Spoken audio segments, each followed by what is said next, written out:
अस्सलाम वालेकुम इकबाल के शाहीनों एंड प्लेनेट अर्थ के वासियों, उम्मीद करता हूँ आप लोग खैर खैरत से होंगे, ठीक ठाक होंगे। तो आज हम लोग वंस अगेन नए लेक्चर के साथ हाजिर है, तो जिसका नाम है एम्फेरिकल फार्मूला। लेक्चर टॉपिक का नाम है एम्फेरिकल फार्मूला। तो एम्फेरिकल फार्मूला आपके पास 9th क्लास के केमिस्ट्री का एक टॉपिक है। एम्फेरिकल फार्मूला क्या होता है आइए समझते हैं।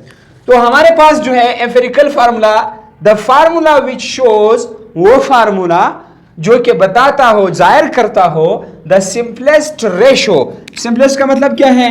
कमतरीन। कमतरीन रेशो का मतलब है फर्क, कमतरीन फर्क ऑफ एटम्स, एटमों का इन अ कंपाउंड, एक कंपाउंड में इज कॉल्ड एम्फेरिकल फार्मूला। इसको हम क्या कहते हैं? एम्फेरिकल फार्मूला कहते हैं। इससे पहले हम लोगों ने मॉलिक्यूलर फार्मूला के बारे में पढ़ा था कि मॉलिक्यूलर फार्मूला एक ऐसा फार्मूला होता है जो कि किसी भी कंपाउंड के मुख्तसर नेम को जाहिर करता है। तो एम्फेरिकल फार्मूला क्या है? आपके पास वो फार्मूला है जो कि एटमों के बीच में कमतरीन फर्क बताता है, कमतरीन फर्क बताता है। तो किस तरह ये हमें बताता है कमतरीन फर्क? तो आए एग्जांपल से देखते हैं, समझते हैं। तो फॉर एग्जांपल यहां पर आपके पास है एग्जाम्पल में हम यहां पर लिखते हैं, फॉर एग्जाम्पल तुम्हारे पास है ग्लूकोज।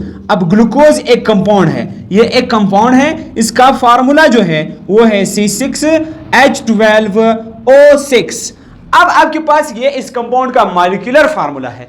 तो अब हम इसको एम्फेरिकल फार्मूले में किस तरह चेंज करते हैं? तो एम्फेरिकल फार्मूले के लिए, एम्फेरिकल फार्मूले में चेंज करने के लिए आपके पास सबसे पहले मेथड है कि आपने इन एटमों के जो नंबर ऑफ एटम्स हैं, यानी इस कंपाउंड में जो नंबर ऑफ एटम्स हैं, इनके नंबर्स को देखना होगा कि आपने इसको एक ही टेबल से क्या करने हैं? काटने हैं। तो हम यहां पर देखते हैं, हमारे पास यहां पर है फॉर एग्जांपल ये कार्बन है, इसमें इसके 6 एटम्स हैं, हाइड्रोजन के 12 है और ऑक्सीजन के भी कितने एटम्स हैं? 6। तो आए देखते हैं ये एक फार्मूले से, एक टेबल से, एक फाड़े से ये कट जाती है या नहीं। तो हम देखते हैं 6 1 जा 6, 6 2 जा 12, 6 1 जा 6। तो अब तुम्हारे पास जो है यहां पर इनके एटमों के बीच में, इस ग्लूकोज का जो कंपाउंड है, इनके एटमों के बीच में जो फर्क निकल आया वो कितना आया? 1:2:1। यानी आपके पास ऑक्सीजन और कार्बन और ऑक्सीजन के मुकाबले में हाइड्रोजन की तादाद क्या है? डबल है।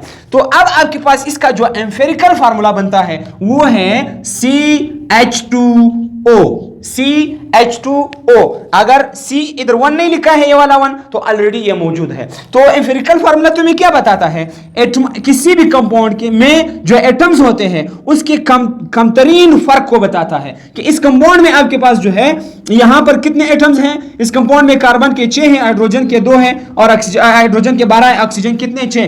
तो हम जब इसका एम्फेरिकल फार्मूला बनाएंगे तो यह हमें इस कंपाउंड में एटमों के बीच का कमतरीन फर्क बताता है। क्यों? ये इसमें जो है 1 किस यानी आपके पास 1:2:1 किसका है? इसमें फर्क आ गया। तो इसी तरह हम दूसरा एग्जांपल को उठाएंगे। फॉर एग्जांपल हमारे पास यहां पर है, आपके पास है यहां पर फॉर एग्जांपल मैं उठाता हूं बेंजीन। किसको मैं उठाऊंगा? बेंजीन। तो यहां पर मैं इसको नाम लिखूंगा, इसका नाम, क्योंकि बेंजीन तुम्हारे पास एक कंपाउंड है। तो बेंजीन का जो फार्मूला है वो आपके पास है C6H6। ये बेंजीन का एक फार्मूला है। तो अब ये कंपाउंड है, ये बेंजीन का कंपाउंड यानी मॉलिक्यूलर फार्मूला है। तो हम क्या करते हैं? इसके नंबर ऑफ एटम्स को देखते हैं, एक टेबल से, एक फाड़े से कटते हैं या नहीं। तो देखते हैं 6 1 जा 6, सही है, और तुम्हारे पास 6 1 जा 6। तो अब इसका जो एम्फेरिकल फार्मूला बनेगा वो आपके पास है CH। यानी तुम्हारे पास जो है अब इसका फर्क क्या है? फर्क जो है वो मतलब फर्क तो नहीं है, क्योंकि इसमें भी एक एटम है, इसमें भी एक एटम है। तो एम्फेरिकल फार्मूला बेंजीन का क्या बन गया? CH बन गया। इसी तरह हमारे पास है दूसरा कंपाउंड जिसका नाम है हाइड्रोजन पर ऑक्साइड। हाइड्रोजन पर ऑक्साइड तुम्हारे पास इसका जो मॉलिक्यूलर फार्मूला है वो है आपके पास है H2O2। ये हाइड्रोजन पर ऑक्साइड का मॉलिक्यूलर फार्मूला है। तो अब हम इसका एम्फेरिकल फार्मूला बनाएंगे तो देखते हैं कि इसके एटम्स की तादाद जो नंबर है क्या वो एक ही टेबल से कटते हैं, क्या वो एक ही पहाड़े से कटते हैं। तो आपके पास है यहां पर 2 1 जा 2, 2 1 जा 2। तो इसका जो एम्फेरिकल फार्मूला बनेगा वो HO बनेगा। इसका एम्फेरिकल फार्मूला क्या बनेगा? HO बनेगा। तो यहां पर तुमने क्या किया, किसी भी कंपाउंड में एटमों के बीच में कमतरीन फर्क निकाल दिया, तो तब हम इसको क्या कहते हैं, इसके मतलब इस फार्मूले को हम क्या कहते हैं, एम्फेरिकल फार्मूला कहते हैं। तो हमारे पास जो है यहां पर इसके अलावा तुम्हारे पास है यहां पर अगर मैं दूसरे कंपाउंड का एग्जांपल ले लूं, फॉर एग्जांपल यहां पर आपके पास है शुगर या सक्रोज, शुगर या सक्रोज जिसको हम आम जबान में चीनी कहते हैं। तो इसका जो जिसका मॉलिक्यूलर फार्मूला है वो है आपके पास है C12H22O11। अब तुम यहां पर देखो आपके पास ये उसका मॉलिक्यूलर फार्मूला है, किसका? आपके पास इस चीनी का मॉलिक्यूलर फार्मूला है। तो इसमें तुम्हारे पास 12 क्या है, कार्बन के एटम्स हैं, 22 हाइड्रोजन के हैं, 11 जो है वो ऑक्सीजन के हैं। तो ये जो है ये सारे एक टेबल से कटते नहीं है। क्यों? क्योंकि यहां पर ये मतलब 2 या 6 से चलेगा, कटेगा, और ये 11 से कटेगा, ये भी 11 से कटेगा, तीनों के तीनों आपके पास एक ही टेबल से कटता नहीं। तो उस सूरत में तुम्हारे पास किसी भी कंपाउंड का जो मॉलिक्यूलर फार्मूला होता है वही क्या होता है, एम्फेरिकल फार्मूला होता है। नोट करने की बात यह है कि जिस कंपाउंड में आपके पास एटम्स की तादाद एक ही नंबर से नहीं कटेंगे तो उस वक्त जो मॉलिक्यूलर फार्मूला है वही एम्फेरिकल फार्मूला कहलाएगा। समझ आ गया? तो ये एम्फेरिकल फार्मूला भी है और मॉलिक्यूलर फार्मूला भी है। तो इसके अलावा तुम्हारे पास यहां पर है H2O यानी वाटर। आपके पास क्या है? वाटर। वाटर भी क्या है? एक कंपाउंड है, इसका फार्मूला मॉलिक्यूलर फार्मूला है H2O। अब यहां पर एटमों के बीच में रेशो क्या है?